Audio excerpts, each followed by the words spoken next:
We celebrated love and we danced and it was amazing. Then the rockets started and gunshots everywhere. We managed to escape, but there were a lot of friends that didn't. What we will do to our enemies in the coming days will reverberate with them for generations.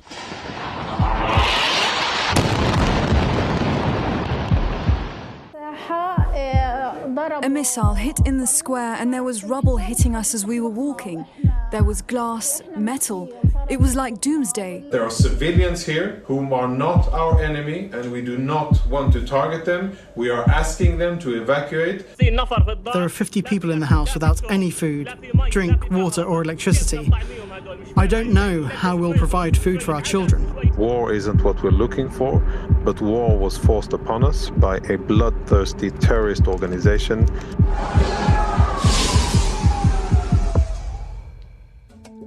On the 7th of October, Hamas attacked Israel. More than 1,200 people were killed and a further 200 were taken to Gaza as hostages. It was the largest loss of Jewish life since the Holocaust. Israel's military response was swift. At the time of this recording, Gaza's Hamas-run government says more than 15,000 people have been killed there, including thousands of children. A moment ago, you heard from some of those at the heart of this story, in Israel and in Gaza. But the impact of the conflict is being felt far beyond the Middle East. From Cape Town to Paris, London and New York, reports of hate crimes have risen dramatically. It's a difficult evolution to measure, but our global team of Bloomberg journalists have been collating the data, allowing us to build a unique picture of rising anti-Semitism and anti-Arab, anti-Muslim sentiment. For this special programme, we've brought together some of the journalists who worked on this project to hear what they found out and from some of those affected. Let's start in New York, and our bureau chief, Katia Porzekanski, is with us for this. Katia, what's changed in New York for the Jewish and Muslim communities since the 7th of October? I'd say New York is on edge. The city is a home to the largest Muslim population in the United States, but also the largest Jewish population outside of Israel. We've had demonstrations in the streets starting the day after the attacks in Israel. We will free Palestine! Within our lifetime! And seemingly haven't stopped. It's been a constant flow of demonstrations in the streets and on campuses, and it's putting all the communities on edge. Katie, a lot of this discourse has been playing out, as you've said, in universities. What is the conversation that's being had there? What sorts of things have we been hearing from people attending those universities? So in the United States, universities are in large part bound by freedom of speech, which means you can say a lot. You can protest, of course. You can hold signs. You can say hateful things in large part. Universities, however, are also bound by the Civil Rights Act. They have to protect students from discrimination. So you're having this kind of strange situation happening on campuses where the bounds of free speech are really being tested, but at the same time, administrators are being scrutinized to make sure that they're not allowing for discriminatory environments. The Anti-Defamation League has seen a tremendous surge in anti-Semitism incidents in the country and says a large bulk of them are happening on campuses. You have assaults, threats. In Cornell University, a student was arrested for making threats to kill Jews on campus and to shoot up the kosher dining hall. But then you also have, the perceived anti-Semitism that students are feeling, for example, from some of the signs that are being held at some of the demonstrations on campus. And that's where you get into kind of this gray area where one student is saying, look, this is a direct threat on my life. And another student might say, you're misinterpreting what I'm saying here. I spoke with two individuals who are trying to bring the two communities together, Rabbi Mark Schneier and Imam Shamsi Ali. And they met with a Jewish community of students from different schools in the New York area. And then they met with a community of Muslim leaders, similarly from the schools in the area. And, one of the first things that happened in their meeting with the Muslim leaders was the Muslim students said, we are not pro-Hamas. And we are being conflated as being pro-Hamas. We are trying to demonstrate for the citizens of Gaza that are being killed. When you talk to Jewish students, they're saying you have signs that are saying from the river to the sea, and that is a direct threat for the eradication of Israel and a threat on my life, potentially. So these are the nuances that are appearing, but then there are also very blatant acts of hate that are really concerning to leaders. We'll come back to New York in a moment, but I want to go next to Paris and Bloomberg's Jenny Chay. Now, France is home to the largest both Jewish and Muslim communities in Europe. That's numbers based, though, on survey evidence, because official statistics in France don't include religion due to the secularism principles enshrined in French law. Jenny, I want to talk to you about how much we know about how much hate crime has increased in France since the 7th of October. It's really hard to quantify the change in the number of hate crimes in France since the start of the war. The French government has been very vocal about the rise of anti-Semitic acts in the last few weeks, but authorities have not been very good at providing comparative data, particularly about the number of acts targeting Muslims in the same period. And you have seen the government is taking a different approach to these two different communities. There was a cross-country march against Semitism held earlier in November that drew 180,000 people. And several government officials, including the Prime Minister, Elisabeth Borne. Obviously, it was important for me to be here with my government to say that France must protect all of its citizens who may be worried because of their origins or their religion. The government and all ministers want to say to all our fellow citizens of the Jewish faith that we are at their sides. We are alert and we will not let anything pass us by. On the other hand, a few days after the war, the government tried to issue a blanket ban on pro-Palestinian demonstrations. Later, a court ruled that it was up to regional authorities to decide on a case-by-case basis. But we're seeing this uneven data and this different approach to the communities, and it's made it hard to track the difference in acts targeting Jewish people here and Muslim people here. France has seen several high-profile anti-Semitic attacks in recent years. The attacks on a Jewish school in Toulouse in 2012, the supermarket attack in 2015 as well. How have the community been responding to this latest rise in anti-Semitism? So the government has given numbers on anti-Semitic acts since the start of the war, and there have been more than 1,500, and that's more than 3 times all of 2002. But it's partial data, so they haven't produced data on anti-Muslim acts. But the result has been that there is more concern within the Jewish community, and Jonathan Arfi, the president of CRIF, which is an umbrella organization for Jewish groups in the country, said that some Jewish people have changed their day-to-day behaviors, and that might include notably kind of removing outward religious symbols, such as taking the Star of David off their necklace or changing their names to a less Jewish-sounding name when they're putting in an order on food delivery apps. Let's go to South Africa next. Michael Cohen is our South Africa government reporter in Cape Town. Of course, Michael, the history of racial division is well known in South Africa, but this is a conflict that's created a very different kind of schism. The government's position on the Israel-Hamas war, how is that affecting the Jewish community there?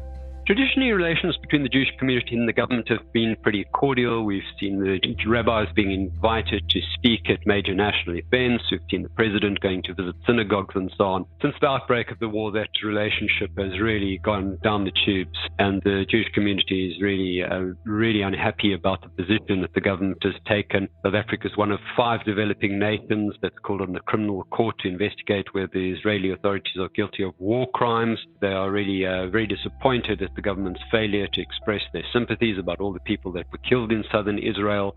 The relationship really is at an all-time low. Incidents of anti-Semitism here have also spiked. We've seen a number of protests on a weekly basis. We've seen protests from both sides. The situation really is at its lowest ever. Michael, I wanted to bring in one of the interviews that our team has conducted for this piece. Karen Milner is the national chairperson of the South African Jewish Board of Deputies. Let's take a listen to what she has to say about this. We've seen over 80 incidences of anti-Semitism in the last month, And the severity of those are much, much worse. We've seen a rabbi who was attacked in his car. There was an attempt to push him off the road. He was subject to gross anti-Semitic abuse, and there was an attempt to ram his car. So that's one example of the level of violent anti-Semitism that we're starting to see, unfortunately. So that's Karen Milner from the South African Jewish Board of Deputies. We've also been speaking to Roshan Dadu, who's the coordinator of the South African Boycott, Divestment and Sanctions Coalition. Let's take a listen to her position. Well, I would question the fact that there's been a surge of anti-Semitism because, again, I think people who are opposing what the state of Israel is doing, opposing this genocide, are anti-Zionist. It's against the Zionist project. Of course, that's very strong language that some people would find offensive, and Jewish people would indeed say is representative of the sentiment that they're experiencing in many parts of the world as well. Michael, how complex is this relationship in terms of its evolution and how we can consider how serious this increase in anti-Semitic incidents has been? The Jewish community is a really very small component of the population, less than 0.1%, but they have played quite a prominent role in the legal fraternity, in business, and so on. I think it's a really tricky time for the Jewish community here. We've seen leaders saying that the government is not standing up for them and that they're really concerned about their future here. Most of the protests that we've seen have been reasonably peaceful. We had one pro-Israel protest that was broken up by some pro-Palestinian supporters and 4 people were arrested. I think there are concerns that things could spiral out of control. Of course, the Muslim community in South Africa is much larger, the country home to almost 1 million Muslims. Have there been a rise in incidents of Islamophobia as well? I haven't picked that up in any meaningful way, I think partly because the Jewish community is so small, but there've been no incident of anything in that direction. I mean, we've seen security at schools and synagogues being intensified. I don't think it's happened at Muslim schools and mosques.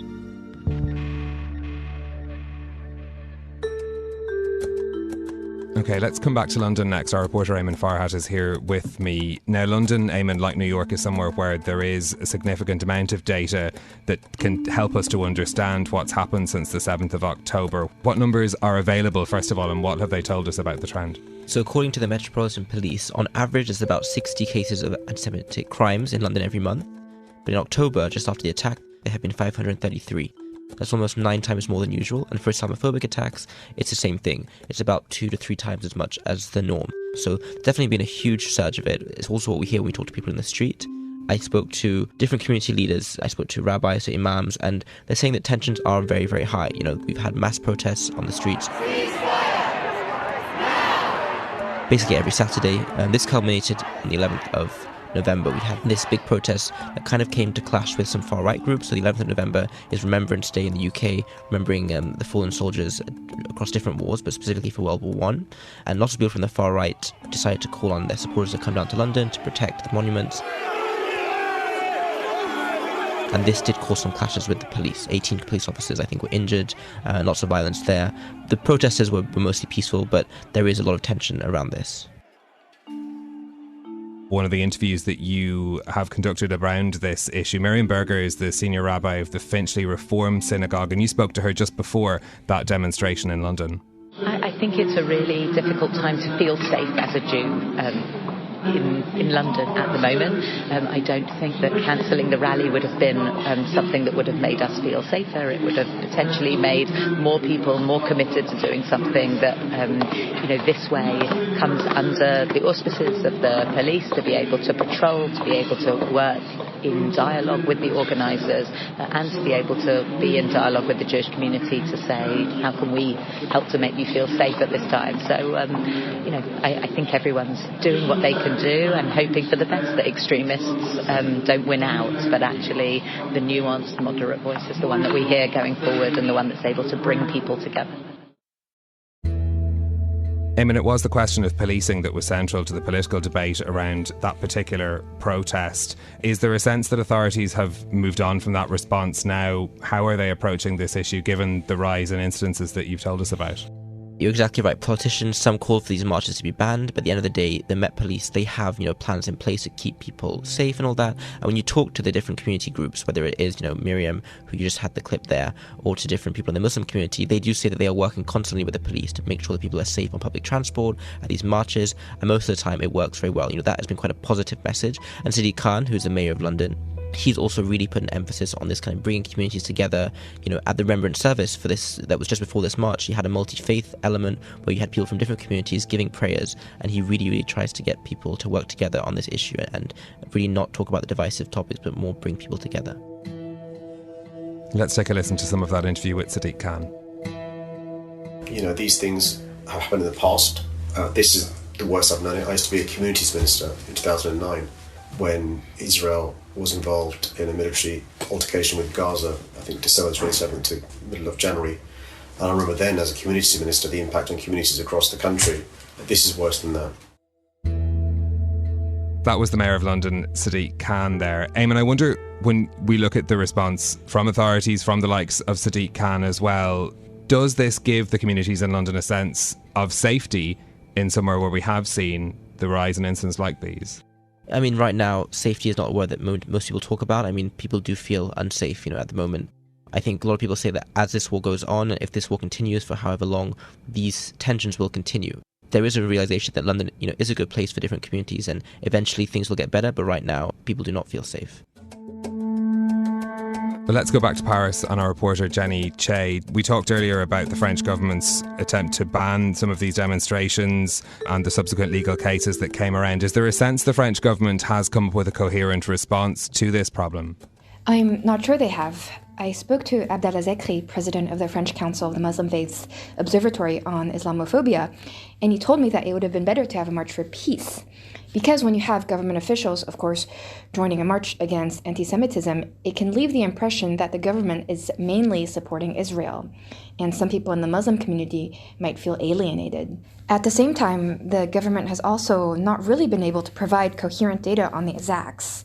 They're obviously speaking a lot about the rise of anti-Semitic acts since the war, but the fact that they haven't given comparative data for acts against Muslims over the same period, it raises questions about the kind of data that is being compiled and whether it's being compiled in a way that makes it easy to analyze, so that the country can track these racist and discriminatory acts during times of conflict, but also during normal times.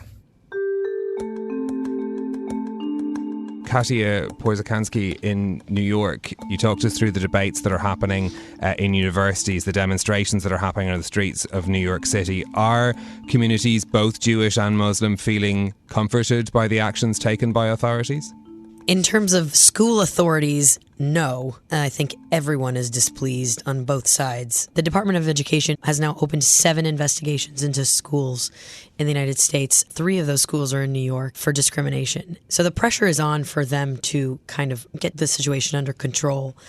But both sides are disappointed. For example, in Columbia University, they suspended temporarily 2 of the pro-Palestinian student groups for repeated violations when it comes to their demonstrations, including one that proceeded against the rules and that included intimidation. But by shutting down those groups, they've now spurred all sorts of accusations of shutting down free speech, chilling criticism of Israel, and faculty and students have written in protest against the school for doing that.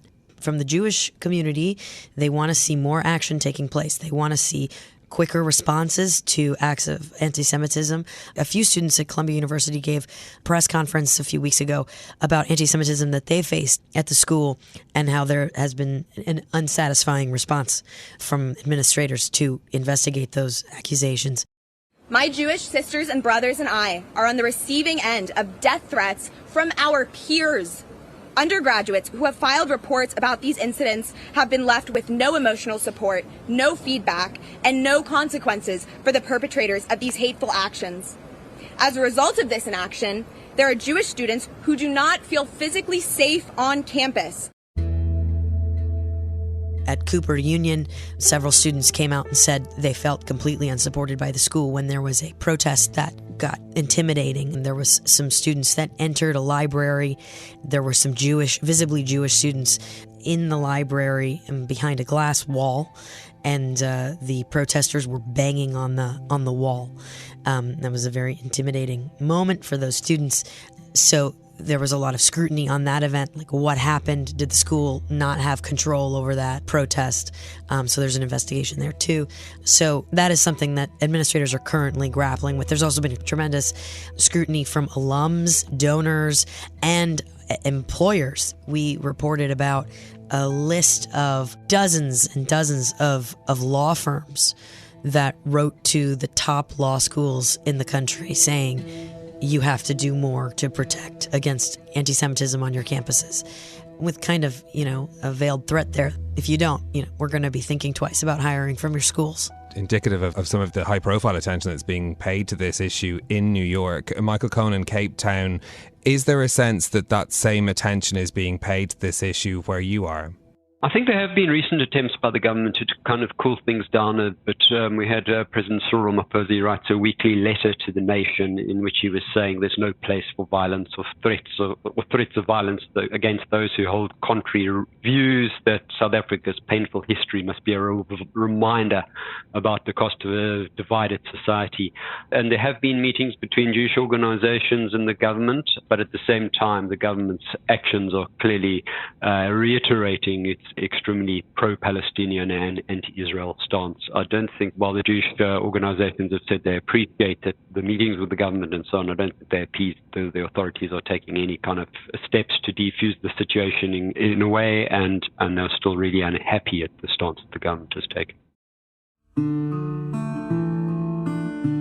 Okay, I want to come back here to London and bring you one more clip of another interview. This is with Iman Atta, who's the director of Tell Mama, which is the National Anti-Muslim Hate or Islamophobia Monitoring and Support Service.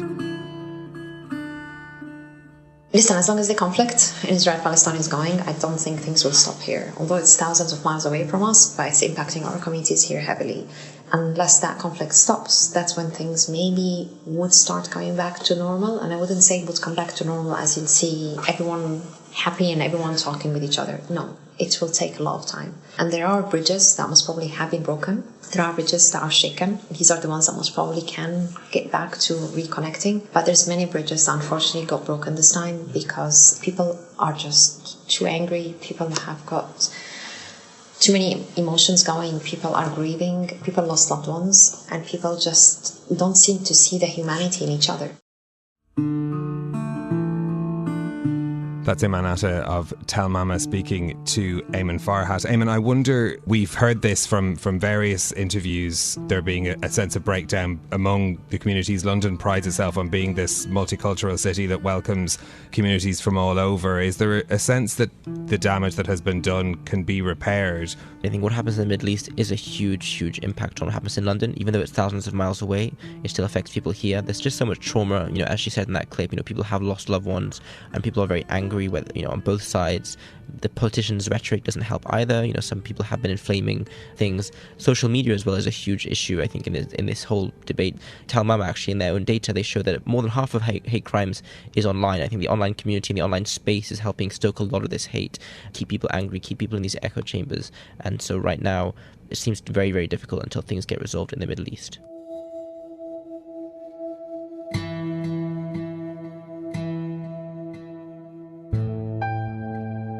Bloomberg's Eamon Farhat in London, Katia Porzakansky in New York, Jenny Che in Paris, and Michael Cohen in Cape Town. Thank you to you all.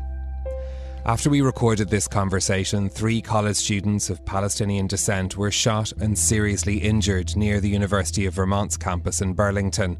While police said they have no additional information to suggest a motive, they noted that 2 of the victims were wearing traditional Palestinian scarves known as keffiyehs at the time of the assault.